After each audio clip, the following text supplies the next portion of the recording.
एकदा नवरा बायको असे ठरवतात की 2 दिवस एकांतात घालवायचं. कुणी येऊ दे पण दरवाजा उघडायचा नाही. थोड्या वेळाने त्यांच्या घरी पाहुणे येतात पण ते दोघेही दरवाजे उघडत नाहीत. त्यानंतर थोड्या वेळाने मुलाचे आई वडील येतात. तेव्हा नवरा आणि बायको दोघं एकमेकांकडे बघतात आणि शांत बसतात.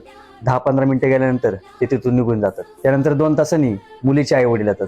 आता नवरा आणि बायको परत एकमेकांकडे बघतात आणि त्यांनी एकमेकांना दिलेले शब्द त्यांना आठवतो. ते दोघेही दरवाजे उघडत नाही. पण 10-15 मिनिटं झाल्यानंतर मुलीला काही राहत नाही.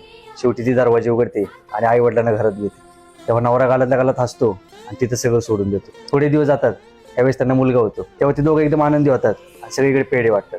पुन्हा 1-2 वर्षानंतर त्यांना यावेळेस मुलगी होते. तेव्हा त्या मुलीचा वडील अख्ख्या गल्लीत एकदम जल्लोष करून टाकतो. सगळीकडे पेढे, एकदम मोठा आनंदोत्सव करतो.